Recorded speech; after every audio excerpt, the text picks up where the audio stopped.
The views and opinions expressed do not necessarily reflect those of Access Fort Wayne, the Allen County Public Library, or any other supporting groups. If you'd like to produce a show, call us at 260-421-1250.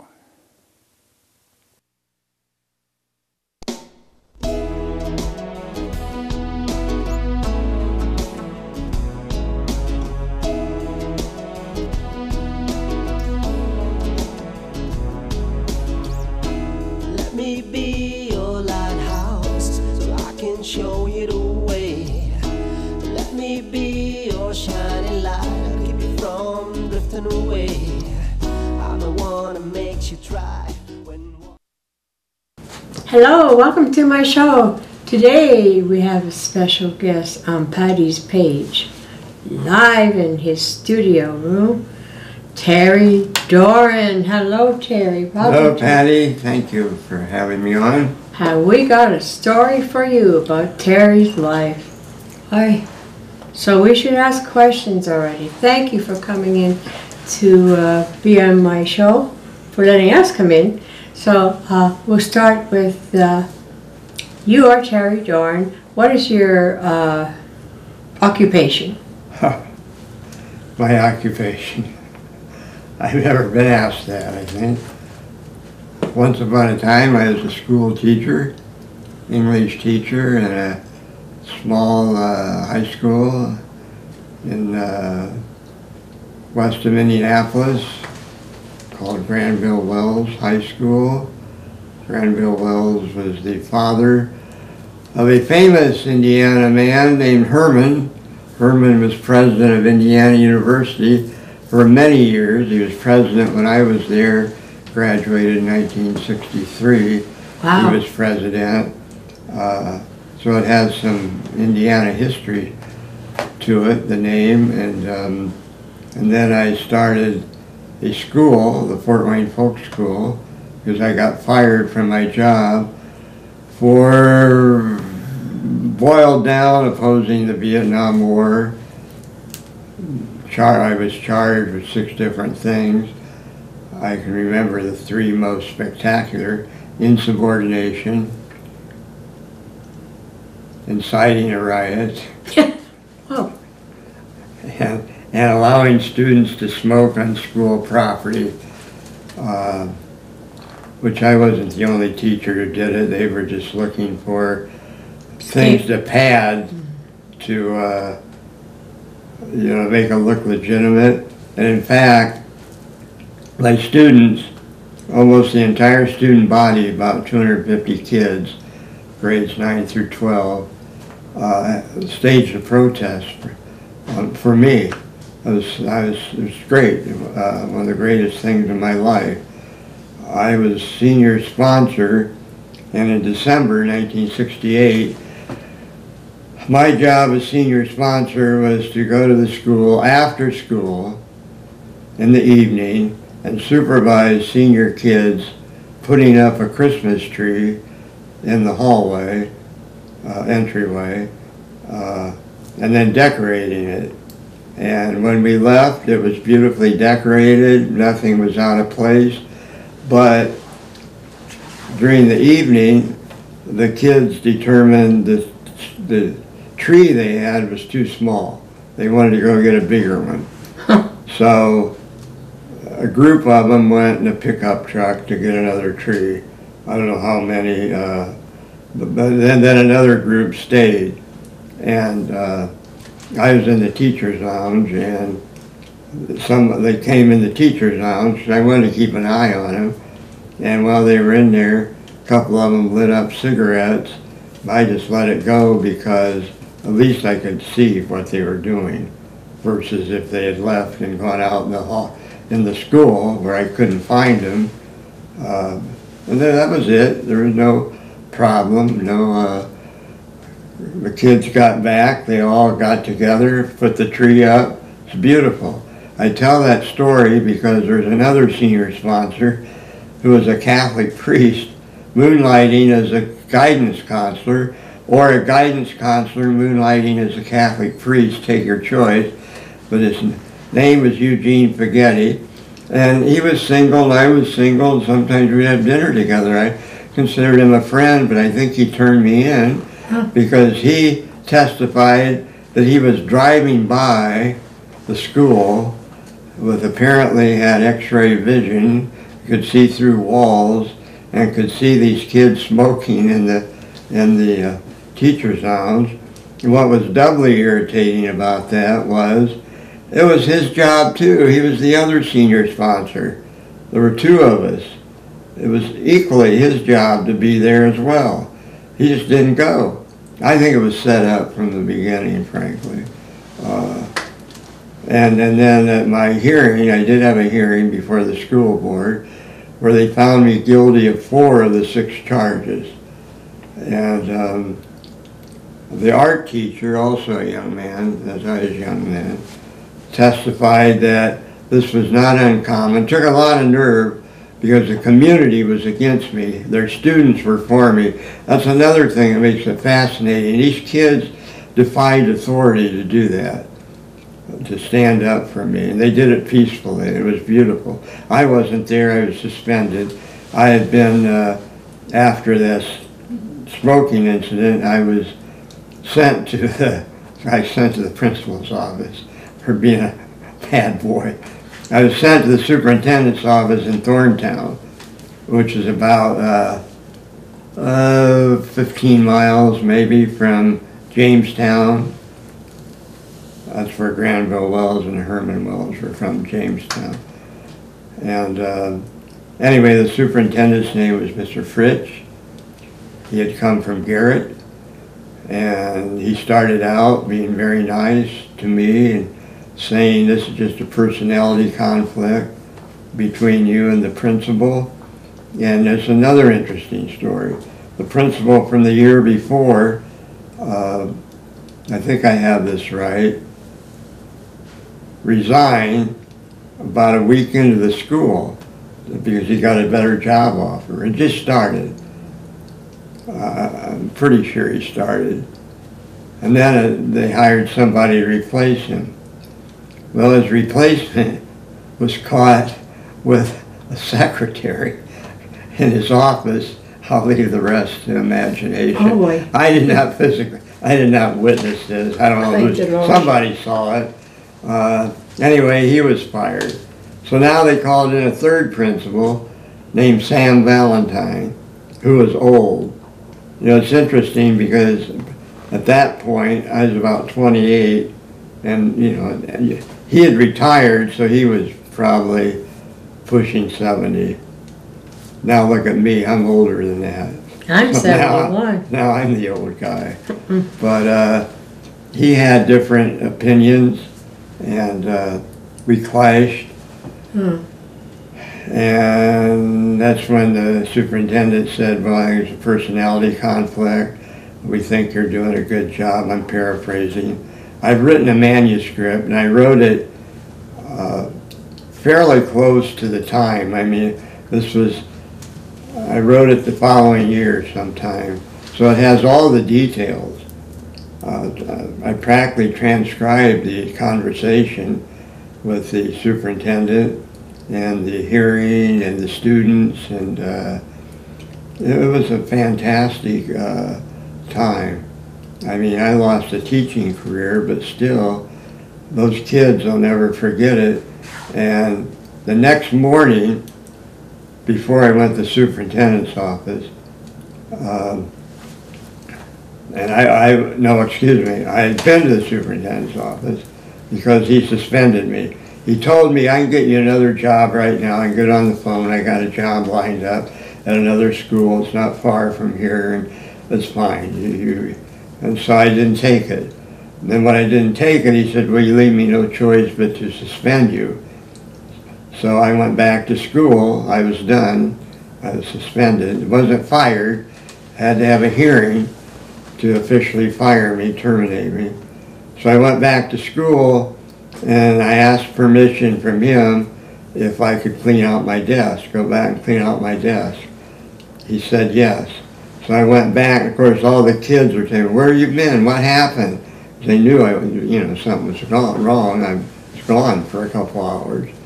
And I told him, well, you're going to have to ask the superintendent, but in a short answer, I'm suspended. Why? What? You know, they were very upset. The superintendent, the principal called the superintendent who came over, and he said, you know, he's very kind of arrogant, and you're going to have to shut up, or we're going to start sending you home, and one by one. And this boy named Gary Trent, a sophomore English class, he stood up and he says, well, there's going to be a lot more than one of us, see? That's one of the greatest things that ever happened to me. What nerve that took for Gary to do that. And then I lived in a little farmhouse just down the road. You probably could walk from that farmhouse. I rented it to the school. And a bunch of kids just came there. I didn't have anything to do with it. They just came. They knew where I lived. And they wanted to do something. Some of it not too polite. And I said, no, don't do anything like that. I mean, I know you want to help me, but that'll just make me look worse. Plus, it'll get you in more trouble, or get you, yeah, so I don't want that. Mm-hmm. I don't want you to get in trouble for me. And so the next morning, they went to school, and they refused to go to class. They sat outside under that, in the hallway, under that Christmas tree. This is such a beautiful story. I hope I can get this book published. There really should be a movie made about this. It's not only the protest, but the way it happened. These kids, remember, this Christmas tree is basically what got me in this trouble. Who knows what would have happened if I hadn't gone that night, or if they hadn't, this wasn't a tradition.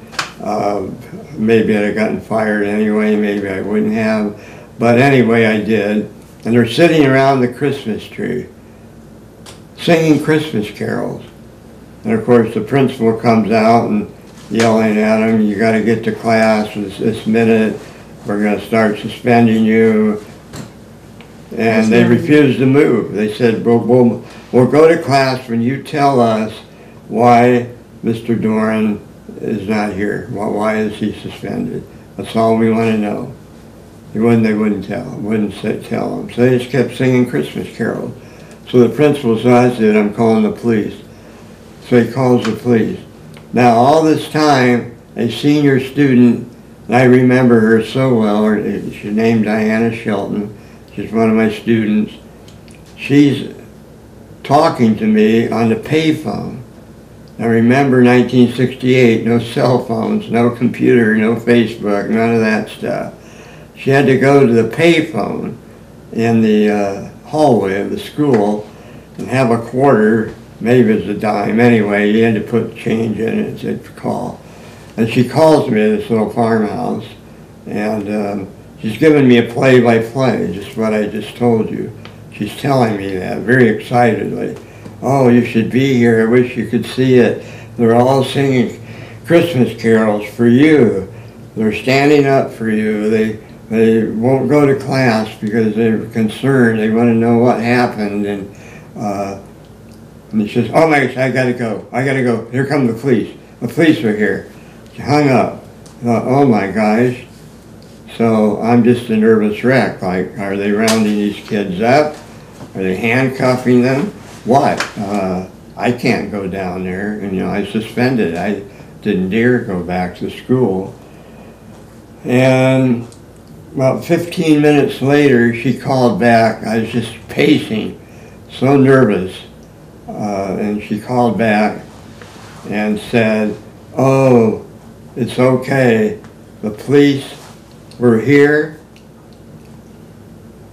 They talked to the principal, and they told him, these kids are peaceful. This is their right.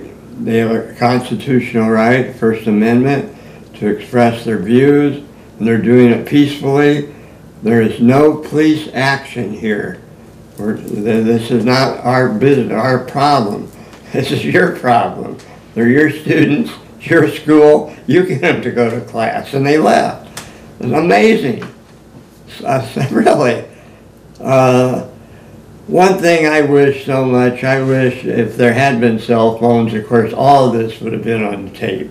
You know, kids would have taped it. But nobody thought that I didn't know it was going to happen. And if I did, I don't know if I'd have thought about it, but nobody thought that I know of to take a picture. So that we don't have. It happened too fast? Then there was a lot of publicity. Louisville Courier-Journal, Indianapolis Star, Indianapolis News was publishing that. Their stories were against me, painting me as a troublemaker. You know, one common word I was called was communist. I was a communist. Well, that's in those days. For being against the Vietnam War. And I didn't like come out and just hammer like a preacher about the evils of Vietnam War. We were reading different books, and we discussed war in the context of the books and what they were covering. And I just would say things like, "You've seen your boys, it's your life. When you get out of here, many of you are going to get drafted." See, back then, there was a draft. That war, America's had wars ever since. But what made that doubly horrible, besides the injustice of invading a country that did nothing to America, nothing, and the harm done to that country and the people in it, they made you go. They drafted you. You had to go to the selective service and sign up for the draft as soon as you were 18. I got out of it. It was white privilege because I was a school teacher. So, but many of my friends weren't lucky that way, and they went. Some, of course, probably did it voluntarily, wanted to go, believed they were defending America. But I would tell them, this war, in my opinion, and you make up your own opinion, is based on lies. And I think you're giving your life for nothing. But if you don't agree with me, then do it. It was that kind of thing we would talk about. And then there were many rumors that I had a big bonfire at that farmhouse, and all the senior boys came and threw their draft cards into the bonfire, which was a good idea. I hadn't thought of it at the time. Maybe I would have done it, but I didn't. I did not. How soon after this whole thing did the folk school come into play? Well, after I got suspended in the hearing, and I wanted to say one more thing. The Lebanon paper, Lebanon, Indiana, which the year before I had an apartment in Lebanon, and it was a larger town than Jamestown and Advance, but not as big as Indianapolis. And the Lebanon paper, front page story, had my picture with Gary Trent saying, "Teacher tells his side of the story." I'll always remember Lebanon paper for doing that. The only paper that tried to put both sides. That's it, both sides. The parents, almost unanimously.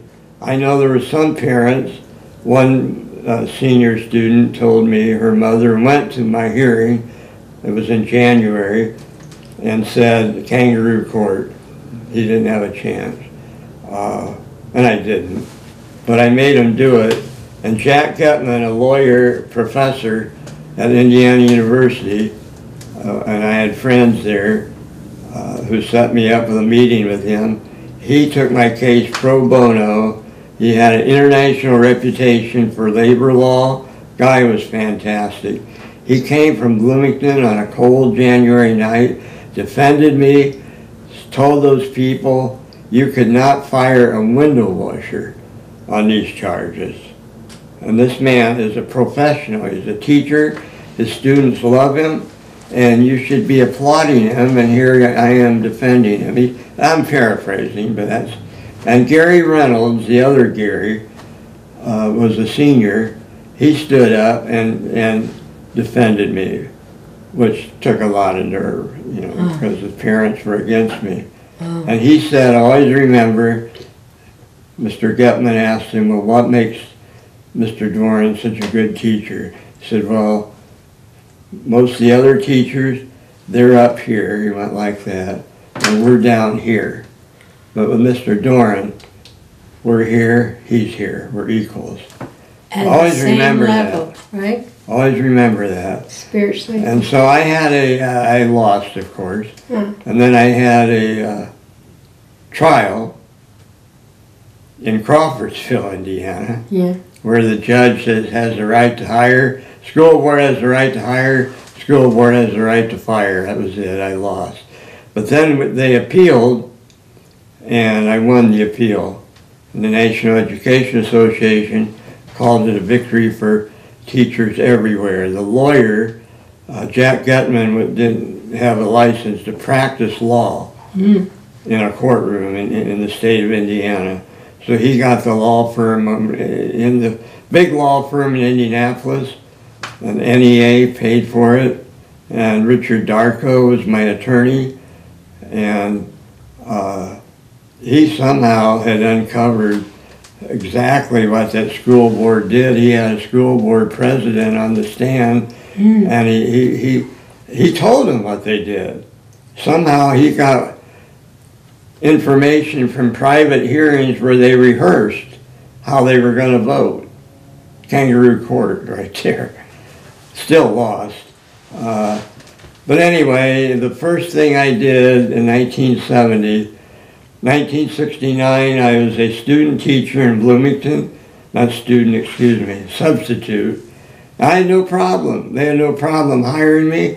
And I was notorious at that time. I mean, I was all over the newspaper, and they didn't have any problem hiring me. I don't even remember them asking me questions about it. And it was a very good experience. I liked it. But in 1970, somewhere in there, I got the idea of starting my own school called the Folk School, which was based on the Danish folk schools. Danish, yeah. You can look it up. I won't go into a lot of detail about it, but Danish folk schools had a different opinion, different way of teaching, freer, more open, emphasis on the individual, all of which I liked. There is a school in England called Summerhill, and that too was a big model for me, inspiration. And I had a friend, Ron Okerson. Okerson's the one who introduced me to Jack Getman. He later became a professor in New York, a small college in New York. I think he just retired.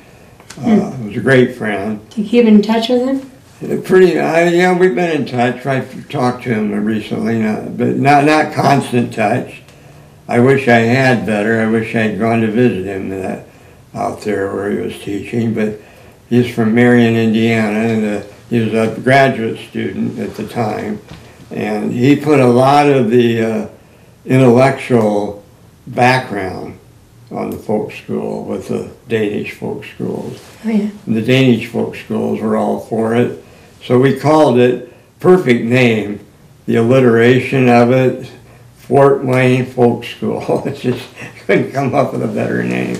And the folk school's idea was that schools don't have to be confined by buildings and walls, that the whole community is a school. We involved the community, and we had classes, and to teach a folk school class, we had sign up. The newspaper put a story about, folk school classes. It was well received. We had a lot of teachers, a lot of students. Classes would meet. They could meet here in a house. They could meet in a church parlor.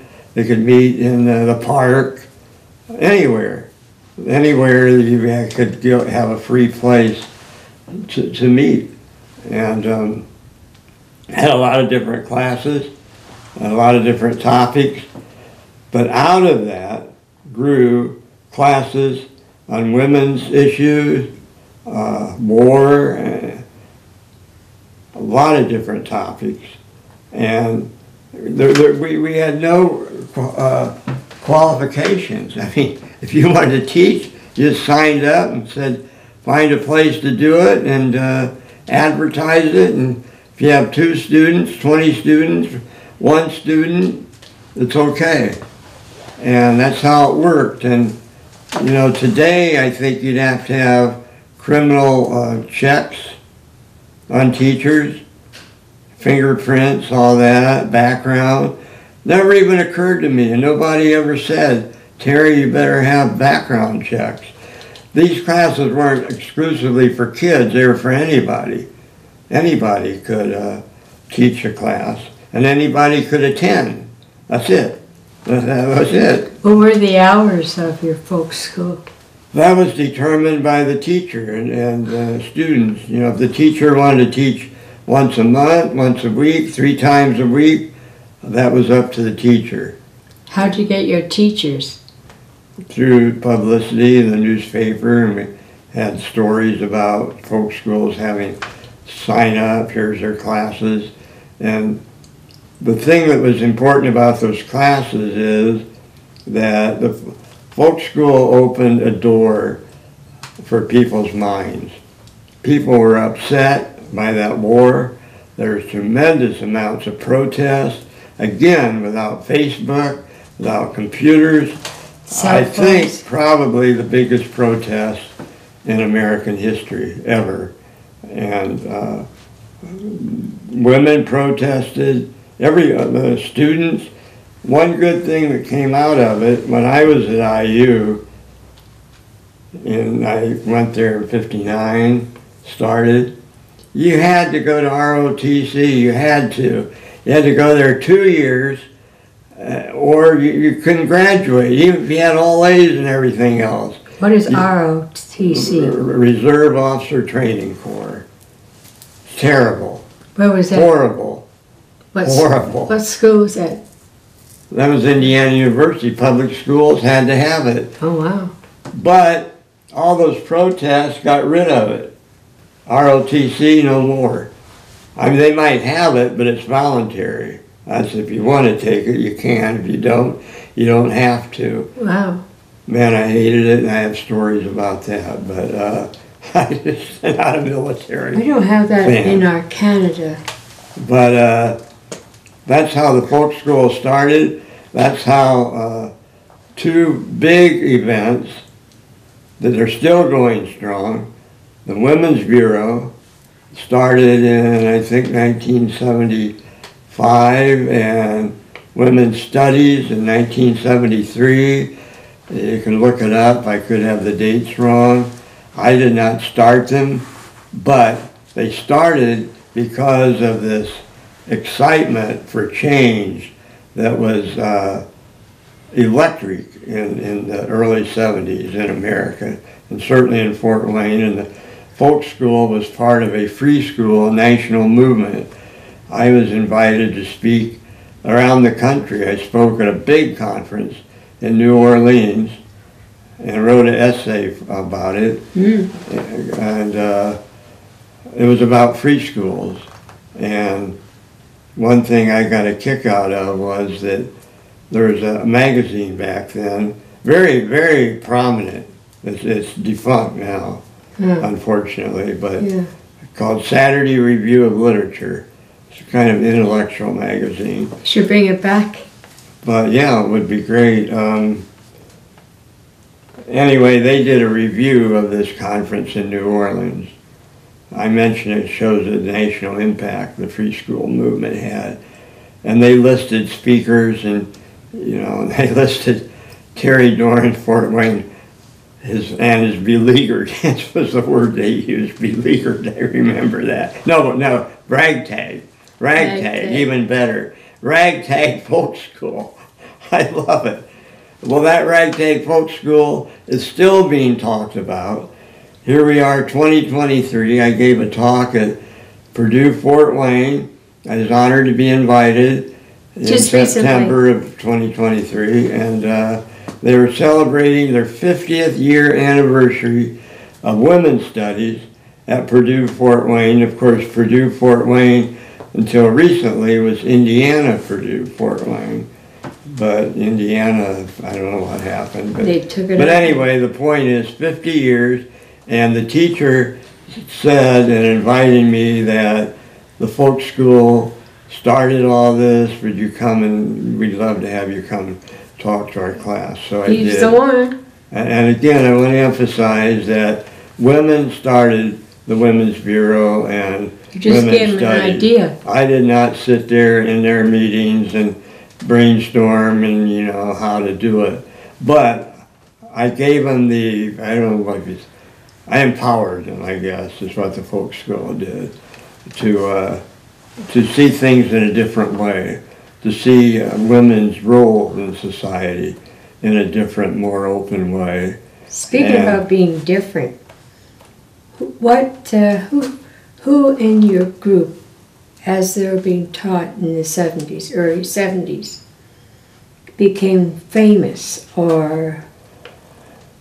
Well, I don't know if anybody became famous. The folk school kind of has become famous, so in a way I have, but I wouldn't say famous. Just Political?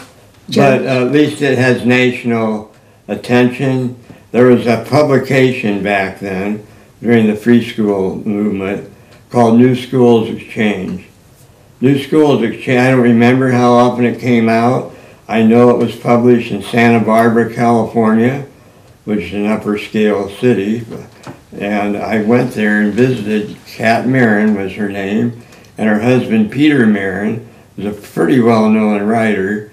And but Kat, I think, was the brains behind New Schools Exchange, NSE. And they were like the Bible of the free school movement. They published essays. I wrote quite a few essays for them.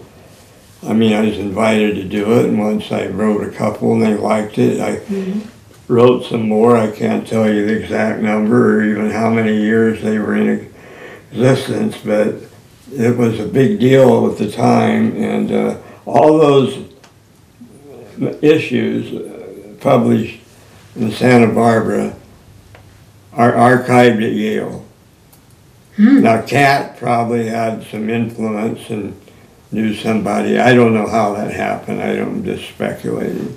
But anyway, because my essays are in New Schools Exchange, anybody who wrote for it, their writings are archived at Yale. Question, I got a question. And just to end that, also there was some national publicity about the folk school, like Outside the Net. It's published in Lansing, Michigan. Oh. And one of their issues, they had a guest section on the folk school with pictures, and different people were interviewed or wrote essays. And so that's at Yale also. I'm sorry, what was your question? Do you think they will try to start again folk school to bring it up to date and still be a free enterprise, you might say? You think you mean because the folk school exists now? Yeah. It's a good question. I don't know. Times are different now. There's so much division and so much wanting to punish and cancel and all this stuff. I mean, the folk school thrived in an open environment. Now, we had critics. The newspapers were good to us. I think the newspaper stories on the folk school were positive. Maybe I missed one or two that weren't. But there were people who were adamantly against it, of course, because of the threat. Just like the parents of the kids at Granville Wells. People find change difficult. Yeah.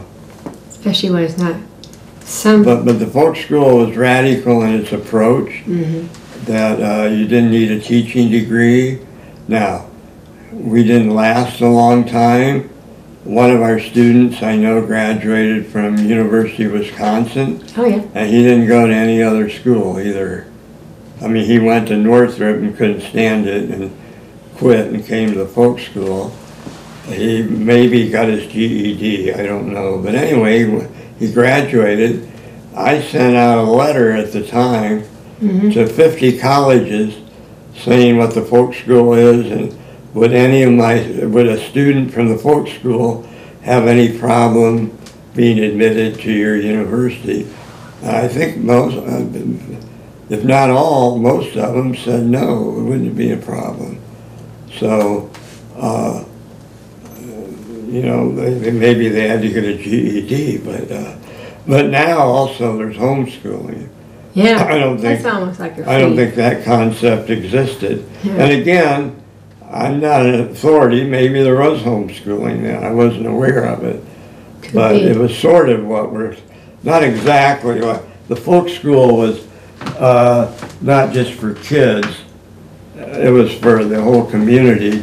But then we had a section later that was classes for kids. Oh. That was pretty informal too. We had classes, but then when they were done, they just had the day to walk around downtown and go to parks and go to museums. And Spend money. to me, I think that's a great way to learn. But you can't do that sitting in a classroom. What's the difference between a homeschool by the parent? I bet there's a great distance. Well, homeschooling, I'm by no means an authority on it, but I think homeschooling has changed. I think maybe when it started, it was more like you have a child and they don't go to school, so you teach them English, and the state probably has a list of classes, And what and you to have to teach. check them off, and that Books. they passed it, and maybe they have tests they have to pass. I don't know.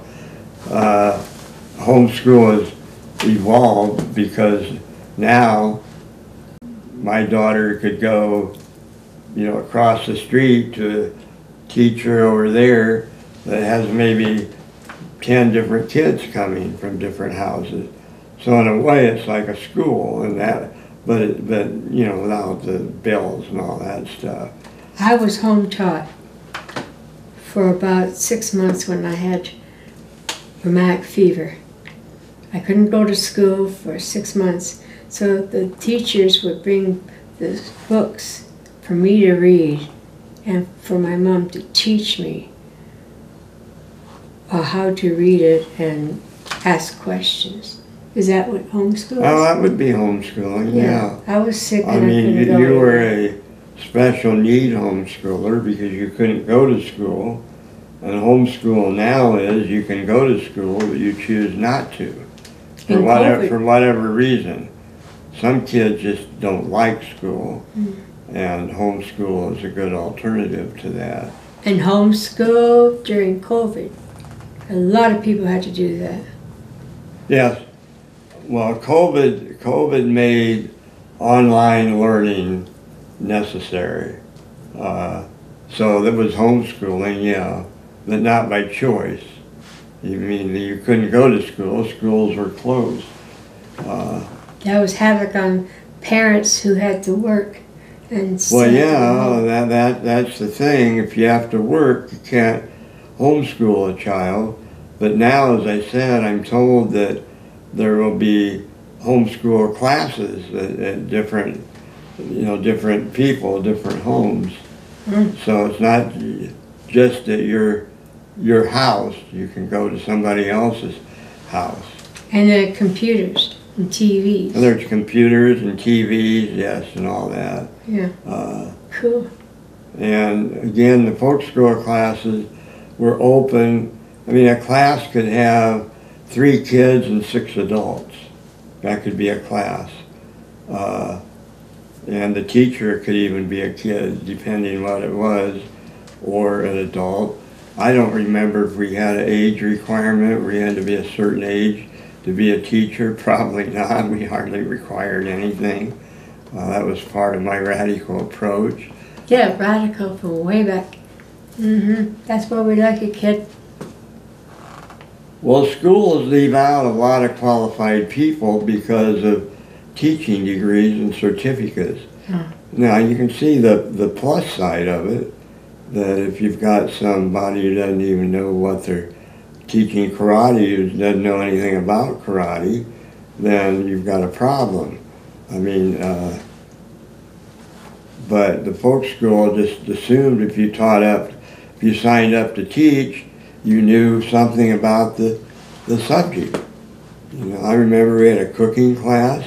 I tried to go to all the classes at least once, just to see what they were like and what they were doing, and they were making delicious food. I remember that. Did they feed you? Yeah. Oh, I mean, yeah. you make the dinner and then eat it. Oh, hot day. Which is great. Typing and writing, being a writer, poem. Yeah, we had some classes like that.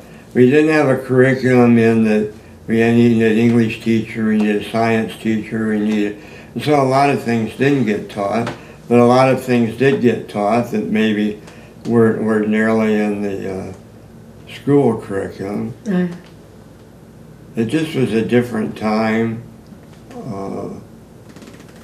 It was more open, more trusting, I guess, that we just trusted a teacher would be good, know something about the subject and not bother the students, harass them or even molest them. Oh. But again, the classes were not an adult teacher and kids. They were a teacher and anybody. So the mixture might have made a difference. And with trade schools for people who could not go to regular public schools, did you teach trades? Yeah, we had some classes like that. We didn't really have an agenda, which is part of the reason it didn't last a long time. We didn't have money. I mean, at some point, you've got to have somebody paid to coordinate these classes and supervise them and keep track of them and all that stuff. I remember Chris, my brother, was 8 years old when the folk school happened. He's now telling me it was one of the biggest influences of his life was the folk school. How friendly everybody was to him, being a little kid. He said he went to a class on Broadway. I have no idea what that class was. Some things that just kept growing, and there's a lot of things that just evolved out of the folk school that what was a result of the open idea, the openness of it. So with I know one person so far personally that we interviewed about folk school, and that was Karen Richards. She is what? Well, Karen, in terms of fame and powerful position, is the answer to your question. Karen Richards is prosecutor of Allen County. Karen was at Snyder She's no High longer? She's retired. She's retired. She was a prosecutor for Fort Wayne. Isn't she No. still? No. Oh, She dear. quit? She retired She did Retired. when? Are we a well? year ago. Year? Really? Well, we should. Oh, I had anyway, no idea. we can put in that interview with her. Well, Bob, your husband, taping this, made a beautiful documentary about me called Portrait of a Pioneer, the life story of Terry Doran. And one of the people he interviewed, you were with him, was Karen Richards. Karen was a senior, I think, at Snyder. I know she went to Snyder. Snyder had 4 or 5 kids come to the folk school on a pretty regular basis. And Karen was one of them. And she told me that maybe this was in the interview with her, Yeah. she was influenced to become a lawyer by the two legal aid lawyers that they didn't work for the folk school in the sense we paid them, but they were our lawyers. You know, legal aid was for poor, and folk school had no money. And they were great. Hugo Martz and Max Margolis, I remember them, and Jack Gutman. They got to be the three best lawyers that, well, I've ever met. And they were great. And anyway, see, Karen, they would come and they would just meet with them and do stuff. And see, that was the folk school. Just things evolved. It was a wonderful kind of school. I don't know if it would happen now, No, but it might did not be. then. Have a- And Karen then became a lawyer and eventually was elected prosecutor of Allen County. And you guys did a great interview with her. She Well, did. yeah. We'll be right back with that interview. I first met Terry, I must have been probably about 16 or 17 years old. I think Terry was 29 or 30.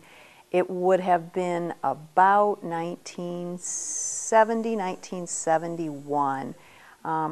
And we were both involved in a lot of different things here in Fort Wayne, but one of the things that he was beginning to think about and be involved in was something called the Fort Wayne Folk School. And that was a period of time a lot different than now, I think. There was a lot of energy and a lot of excitement, but also a lot of feeling that the things that we had taken for granted or that had been traditional in our lives were now something that everybody could question.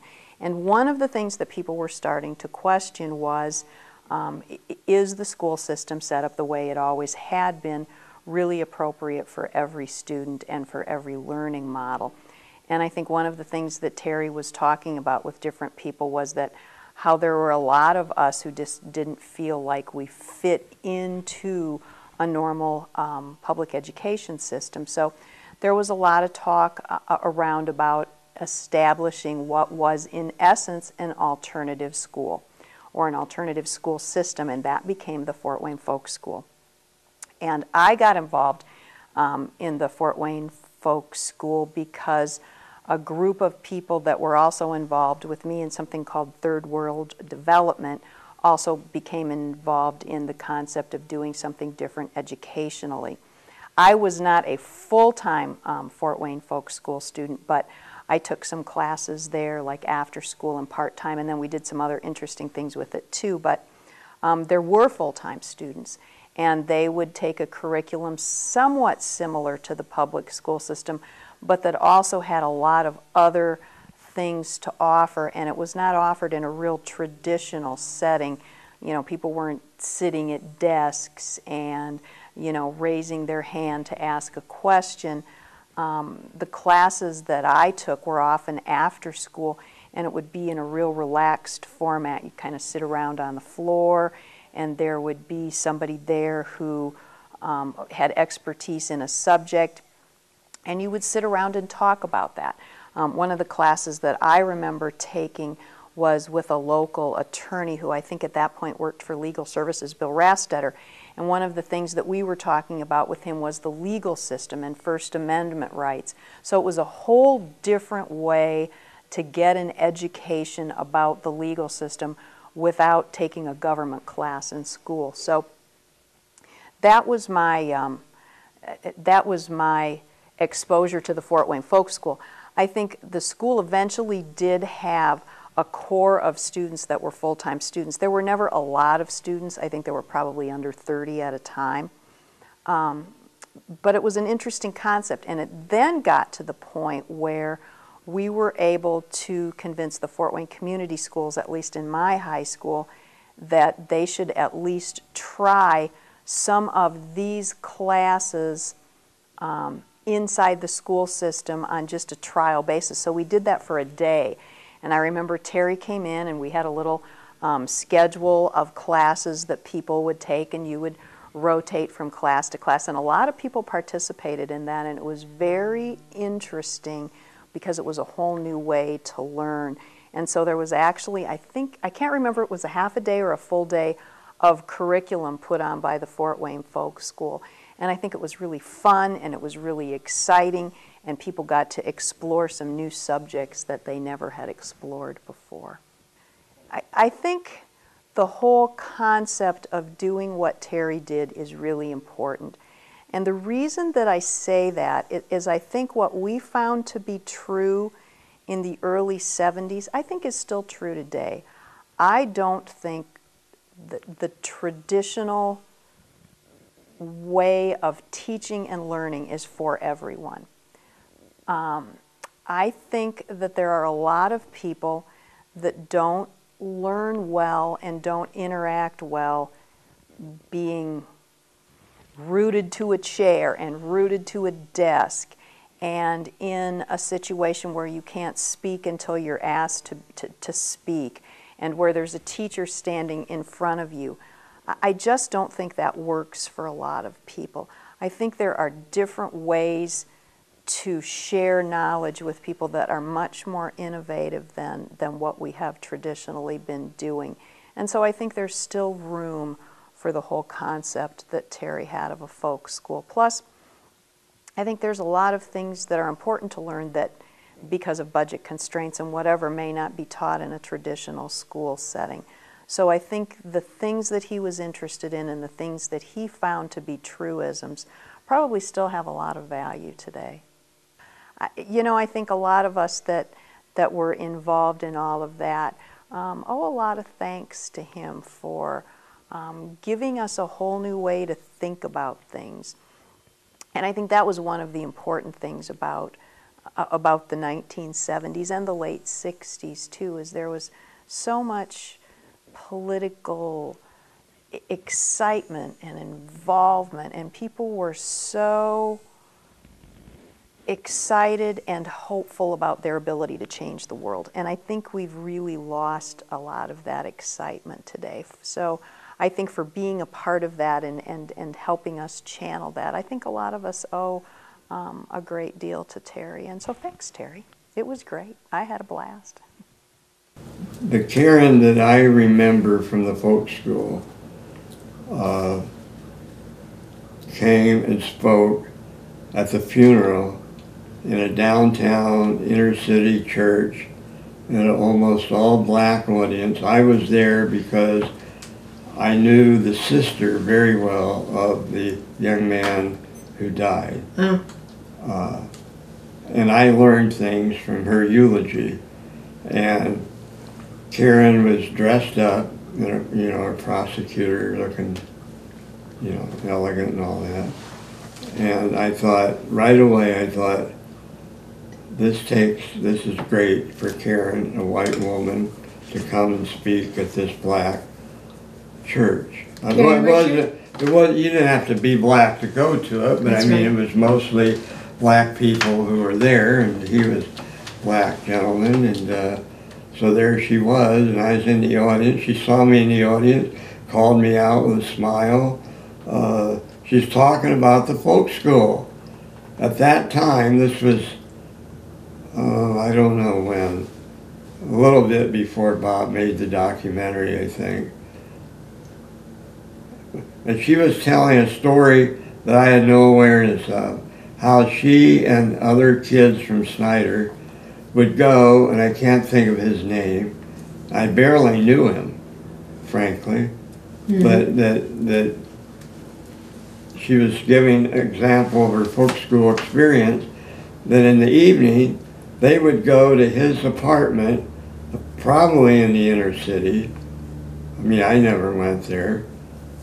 And they would talk and make up songs. And play music together. Oh, that's nice. That is a beautiful story. White kids from a middle class, upper middle class neighborhood over to the other part of town. It's one of my favorite folk school stories. And that was Karen, the Karen that was in the folk school. So I just wanted to say that. A lot of people in the folk school did not have any racists or anything like that. They just got along with each other as a family learning. Is that right? Yeah, Cool. it was a family kind of experience, and it attracted kids from all over town. Snyder, I remember especially, but also South Side, which is a little closer to folk school, and North Side, and a lot of different kids. And they weren't actually enrolled in classes. It just folk school was a fun place, I guess, to go That's good. hang out. We didn't really have, we had this little office on South Calhoun Street where Jim Getch from Friends of Third World, who now sponsors us for River Drums, he had an office across the hall. I have no memory of how that happened. This is prime space, downtown Fort Wayne, and we didn't pay a penny. I don't think he paid, and that's how Jim and I became friends. And 50 but it years? wasn't a place for people just to come up and hang out. I mean, the kids that were full-time students would come up there, Yeah. but it wasn't really a community hangout. I mean, if you wanted to come up, you weren't going to be turned away. But and then we also had the general store on Packard that a gentleman, I think his daughter was involved in the folk school. He had a storefront that he wasn't using, and it was all junky and dirty, and the kids went over and cleaned it out, a bunch of boxes. It was like a storage space. Yeah, I for bet it him. was, yeah. And they cleaned it out and saved whatever he needed saved, and cleaned it and scrubbed it and painted it, and somebody made this beautiful sign. I mean, it's a work of art. It's on wood, and it hung. It didn't just lean up against a window, but it hung. And it's a gorgeous sign. It said Fort Wayne Folk School. And that was the spirit of the folk school. I had nothing to do with any of that, except to just say, okay, yeah, great, we take it, thank you very much. I mean, it was a loan. He didn't actually sign it over to us. But they made it into a store. And the kids got stuff to sell, and they sold it and ran it. And that's another thing. Kids just did things that there wasn't even a class. There's no class on how to run a business. Mm-hmm. They just did it. They knew it. And nobody was bossing them around, no adult, and they did it. It's like that guy that made that sign. Maybe it was two of them. It was gorgeous. I still have it. Wow. Beautiful experience. I've never seen anything like it, how people... then when the school folded, Oh, that's probably another story. We're probably out of time. yeah, approximate. So nowadays we're doing river drums. And next year, I do believe we're going to do another one. Where will we have it? We don't know yet. Unless Terry Well, says River Drums, I created that, but the father of one of the students, Victor Cheney, he and his wife played at River Drums 2017. I just invited him to play next year. His daughter, Elisa, I hope I said her name right, she wrote a great tribute. I love it. It's simple in the sense it's not long and complicated. And I'll send it to you, or you can use it. I don't want to paraphrase it, but just about her folk school experience. So I really want Victor to play because he's one that's still around from the folk school. Is his wife still And his there? wife, yeah. Oh, yeah. I don't know if she was part of the folk What's school. her name? Bill White. Bill White met his wife. Oh. We all know Bill White, a wonderful revolutionary man in Fort Wayne. Revolutionary, and he opposed about everything the government does, all the wars, and He passed away several years ago. We miss yes, him. I got to know Bill. I knew him marginally, but 2014, Save All Me, another great organization, just as the name says, Save All Me, the Rivers, had a canoe trip, April 2014, Dang. Fort Wayne to Toledo, Ohio, I didn't do much canoeing, he was old. And Bill, who was an experienced canoer, just because we were old, Abby, the leader, sure. wanted to make sure we didn't tip a canoe over. I can canoe. It's understandable. Yes, sir. She had a lot of responsibility to keep everybody safe on that trip. And she did. Nobody got hurt. Nobody Great fell experience. in the water. And the way Bill, I had asked Jane Young if she knew anybody who had a tent. She said, yeah, Bill White. And Bill was a seasoned camper, was an instructor at the YMCA. I mean, he was very good at it, and he had a 2-person tent with cots and a heater. And I always said the star of that trip for me was Mr. Heater in that tent. So you kept warm. And Bill. Bill, he's a good friend. Bill knew how to set the tent up, knew how to take it down every day. I'm inept, I couldn't do it.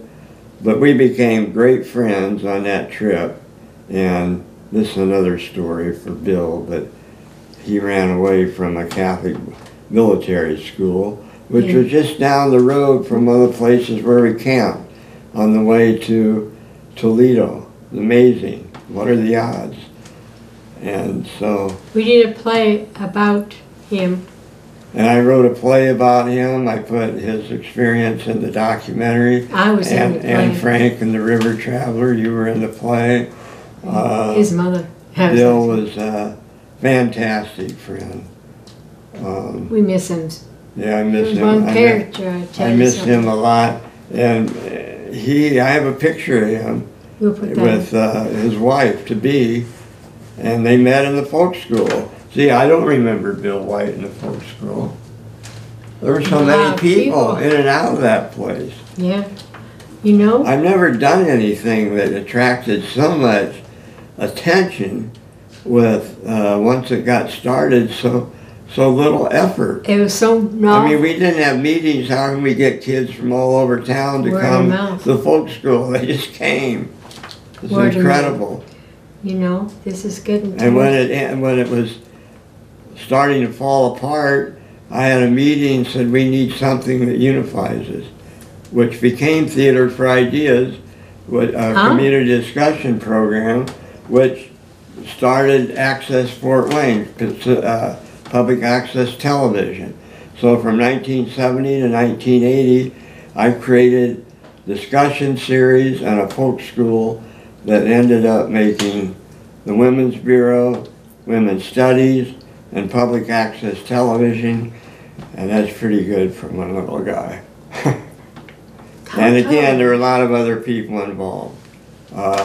But I was the pusher, so to speak. Oh, and we would like to thank you. Not with drugs, but with ideas. Oh, good. I thought, well, you could call me Terry Idea Seed. That would probably have the ring of Johnny Appleseed. So, but that's another thing that grew out of those. Johnny Appleseed Festival. Again, I didn't start the Johnny Appleseed Festival, but I remember meetings, sitting around talking. This is how it happened. This wasn't even a formal classroom, although it might have came out of a class, but sitting around saying, hey, that'd be a good idea. Maybe we should do a festival about Johnny Appleseed. Somebody said Fort Wayne's famous for Johnny Appleseed. That's how it started. That was 50 years this year. He's got a lot of creativity in that brain of his. And he talks to people and they listen and they start their own organizations, nonprofit or whatever. And I'd like to thank you, Terry, for coming on to my show. Well, this is like part one of a documentary. Wow. So we got so much. I talk too much, I'm sorry. That's all right. We don't mind. I didn't have to ask any questions because you did all the talking. So that's the way it should be.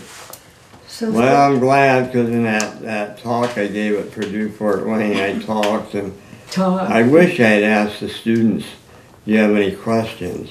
Well, I always do, and I don't know why I didn't, but they seemed to like it. I hope they did. Too late. But anyway, thank you very much. Thank you, Terry Doran, for coming on to my show. Wow, I just gave you a lot of history right Boy, there. did we ever get a lot of history, and that was wonderful. Thank you for doing the folk school and all the others.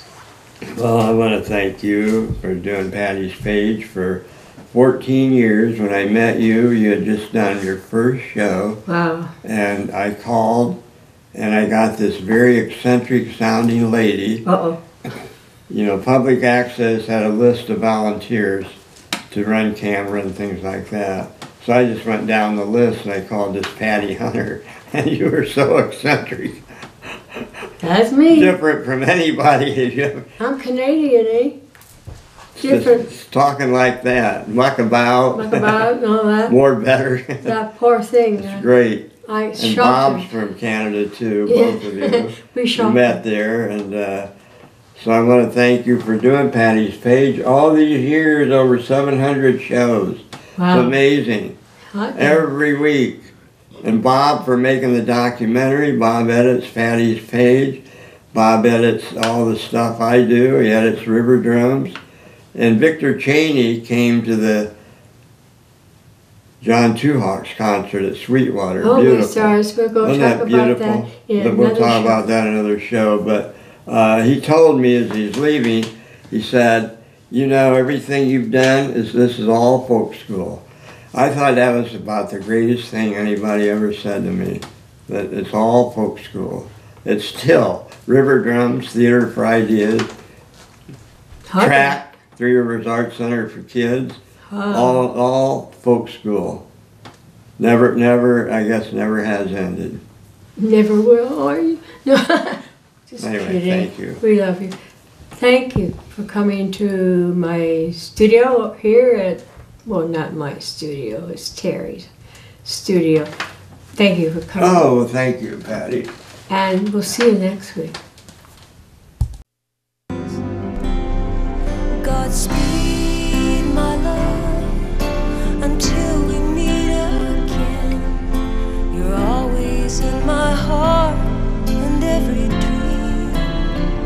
Don't let this time apart give in to all our fears. God will keep us close from up above. So until we meet again,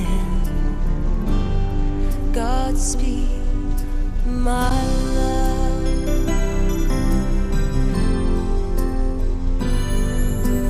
God is with us always, for the rest of our